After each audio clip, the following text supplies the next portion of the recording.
Salam əziz şagirdlər, bu günləri 7-ci sinif dərsliyinin 6.6 lampaların ardıcıl və paralel birləşdirilməsi mövzusunun tapşırıqlarını iş dəftərindən işləyəcəyik.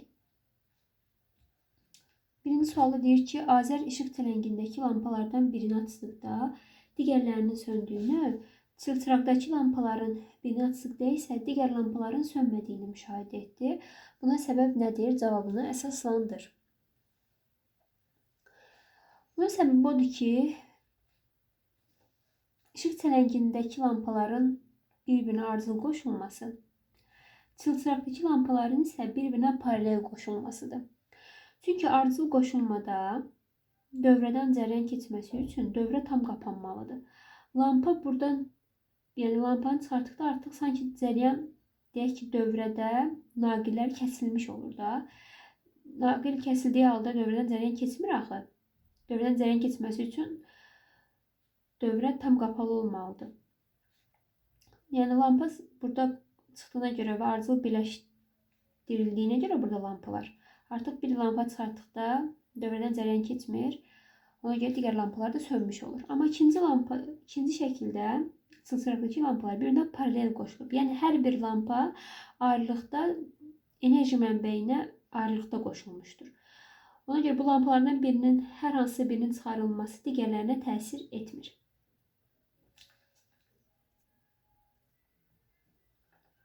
Bu şəkildə yazdım.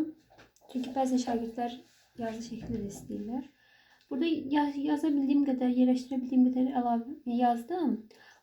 Yəni ikinci şəkildə lampaların paralel birləşdiyi üçün hər biri müstəqil şəkildə cərəyan mənbəyinə bağlıdır. Ona görə də siz yerləşdirsəz yazarsınız ki, ona görə də bir lampanın sönməsi digər lampalara heç bir təsir etmir. Mən onu yerləşdirə bilmədim, amma siz yerləşdirərsiniz. İkinci sual. Elevin diaqramında fərqli müqavimətli lampalar üçün uyğun bəndləri qeyd edin. Burada lampaların ardıcıl birləşdirilməsi, lampaların paralel birləşdirilməsi və kəsişmə hissəsi var. Bir də yazılıb ki, lampalardakı cərəyan şiddətləri bərabərdir. Bu, lampaların ardıcıl birləşməsinə aiddir. Ona görə biz biri yazırıq bura. Lampaların cərəyan şiddətləri fərqlidir. Bu aiddir 2-yə. Lampaların uclarındakı gərginliklər bərabərdir. Bu paralel birləşməyə aiddir. Lampaların uclarındakı gərginliklər fərqlidir. 4 bura aiddir. Lampaların sayı çoxaldıqca onların parlaqlığı azalır. Bu ardıcıl birləşməyə aiddir. Çünki ardıcıl birləşmədə artıq lampalar ardıcıl birləşəndə dövrə, elə bir naqilin uzunluğu artır. Uzunluq artdıqca artıq orada cərəyan şiddətinin keçdiyi yolda artıq maneələrin sayı çoxalır. Yəni maneələrin sayı çoxaldığına görə də artıq müqavimət artır. Müqavimət artıranda lampaların parlaqlığı nə olur? Azalır. Ona görə 5 aiddir 1-ə. Lampaların mənbədən aldığı enerjinin enerji nə istilik və işıq enerjisinə çevirir hər ikisi. Oxşar olaraq da altını kəsişməyə yerləşdirək. Keçək 3-cü suala. Şəkildəki voltmetrin göstəricisi 20 volt olarsa, ampermetrin göstəricisi nəyə bərabərdir? Bu da bir məsələdir. Verilənləri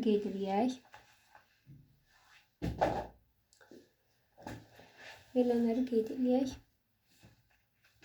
Telefonu ilə yerləşdirmişəm. Burada rahat yazmaq çətindir. Verilir.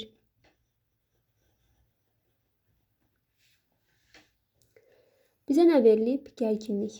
Bu bərabərdir 20 volt. R1 verilib bizə 20 ohm. R2 verilib bizə 30 ohm.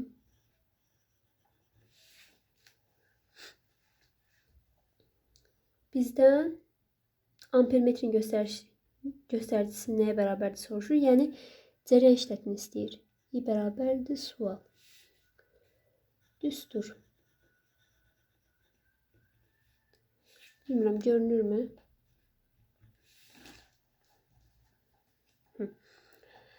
Baxırıq ki, indi burada lampalar ardıcıl birləşdirilib. Ardıcıl birləşmədə cərəyan şiddətləri bərabər olurdu. Yəni I konstant olur, sabit.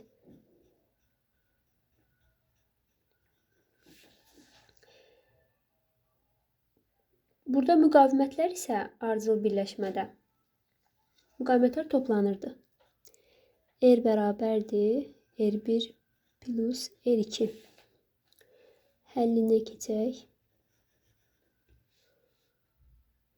İ'nin ümumi düsturda I bərabərdir. U bölünsün R. R'in də yerinə R1 üstəgəl R2 yazacağıq. Əvvəlcə ümumi müqavimət tapaq. Toplayaq yəni. 20 ohm üstəgəl 30 ohm bərabər olur 50 ohma. I isə bərabər olur. Onu verib bizə 20 volt. 20 bölünsün 50. Yəni 5'də 2. Ona 5'də 2'ni də onluq kəsrlə göstərsək 0,4 amperə bərabərdir. Keçək 4-cü suala.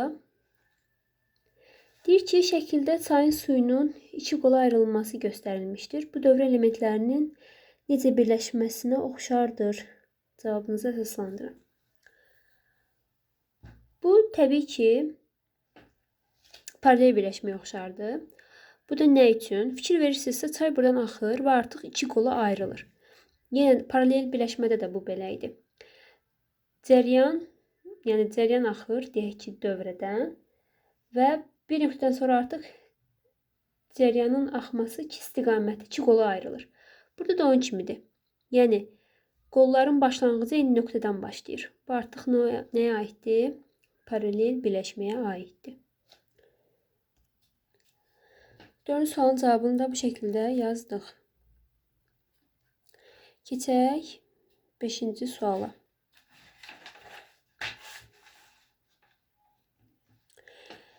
Şəkildəki kimi birləşdirilmiş lampalar üçün hansı ifadələr doğrudur? Şəkilə baxaraq görürük ki, lampalar burada ardıcıl birləşdirilib. Müqavimətləri də verilib. Nə deyir? Ardıcıl birləşmədir. Bəli, ardıcıl birləşmədir. Səbəbi də odur ki, hər iki lampanın belə deyək, ikinci lampanın, yəni bu birinci lampa olsun, bu ikinci lampa olsun da, ikinci lampanın başlanğıcı birinci lampanın sonu ilə birləşdirilib. Bu deməli ardıcıl birləşmədir. Biri seçirik. Paralel birləşdirilmişdir, xeyr. Hər ikisində cərəyan şiddəti eynidir. Bəli, çünki ardıcıl birləşmədə cərəyan şiddətləri bərabər olur. Ona görə 3'ü də seçirik. Birinci cəryanın şiddəti ikincidən 2 dəfə azdır. Xeyr. Hər ikisinin uclarındakı gərginlik eynidir. Xeyr. Çünki ardıcıl birləşmədə gərginliklər bərabərdir deyə bir qayda öyrənməmişik. Birincinin uclarındakı gərginlik 2 dəfə azdır. Bəli, bu düzdür. Çünki niyə görə? Gərginliyin düsturunu qeyd edək. U bərabərdir IR. Cərəyan şiddətləri hər ikisində eynidir də. Yəni U1'i tapsaq, I vurulsun, R1'imiz 2'dir. 2 olacaq. U2'ni tapsaq isə I vurulsun 4 olacaq. Gördüyünüz kimi birincinin gərginliyi ikinciden 2 dəfə azdır. Ona görə 5'i də seçəcəyik. Daha 5 yox, 6'nı. 1, 3, 6. Keçək 6-cı suala. Şəklə əsasən ampermetrin göstəriciləri arasında hansı münasibət doğrudur? Baxaq əvvəlcə bu kiçik, yəni paralel birləşmə hissəsinə. Paralel birləşmədə bilirik ki, nələr sabit olur? Gərginlik sabit olur, amma cərəyan şiddətləri toplanır. Yəni A1 plus A2 olacaq, yəni bu hissədə. Onda təbii ki, ümumi cərəyan şiddəti hər iki ayrılıqdakı A1 və A2 cərəyan şiddətlərindən böyük olacaq. Bizə qalır bir dənə bu A1 ilə A2-ni müqayisə aparmaq. İndi burada paralel birləşdiyinə görə, bu lampalar paralel birləşdiyinə görə və buna birləşən cərəyan şiddətləri də bir-birinə paralel birləşib. İndi nə edəcəyik? Verilənləri qeyd edək.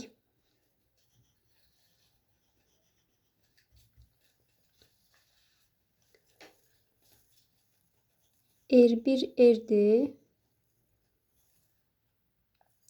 R2 2R'dir.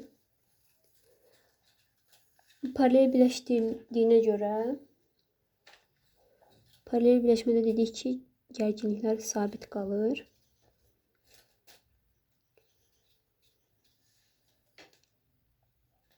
Bizə i-ni müqayisə aparmaq lazımdır. Yəni i1 ilə i2-ni. Düsturları yazaq.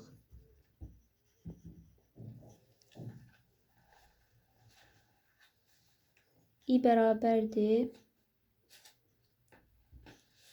U bölünsün R. U hər ikisində eynidir. Ona görə də indi biz bu paralel birləşdirildiyinə görə müqavimətin düsturunu belə yazırıq da. R paralel bərabərdir. R1 R2 böl R1 plus R2. Onda hesablasaq düsturumuzu yazdık. İndi həllinə keçirilək. Həlli. Əvvəlcə R-i tapaq.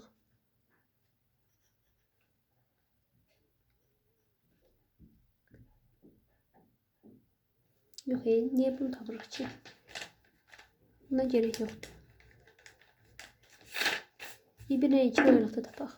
i1 bərabərdir. U bölünsün R. Yəni ki, R1 R'dir. 2-ni tapaq. U bölünsün R2, yəni 2R. Buradan da belə nəticə çıxır ki, i1 böyükdür i2-dən.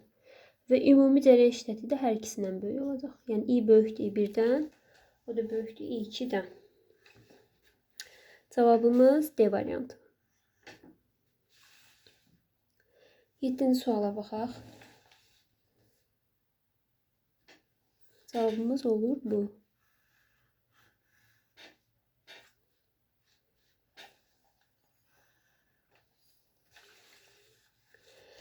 Şəkildəki ampermetrin göstəricisi 0,5 amper olarsa, voltmetrin göstəricisi nəyə bərabərdir?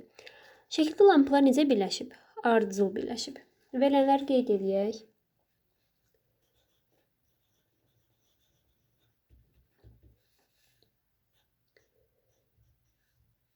Ardıcıl birləşmədə bilirik ki, cərəyan şiddətləri sabit olur. Yəni 0,5 amper.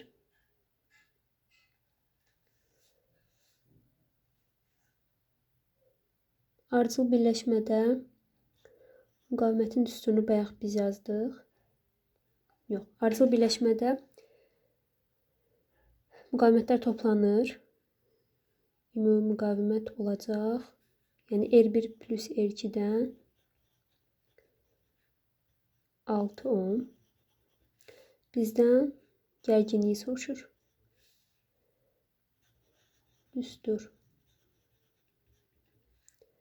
Bu bərabərdir IR. Həlli. 0,5 vur 6. Tapırıq ki, 3 volta bərabərdir. 8-ci suala baxaq. Şəkildəki sxemə əsasən voltmetrin göstəriciləri arasında hansı münasibət doğrudur? Gərginlikləri müqayisə aparmağımızı istəyir. İndi burada paralel birləşdiyinə görə çox sadə gərginliklər bərabərdir. Cavabımız C variantı. Və son olaraq 9-cu suala baxaq.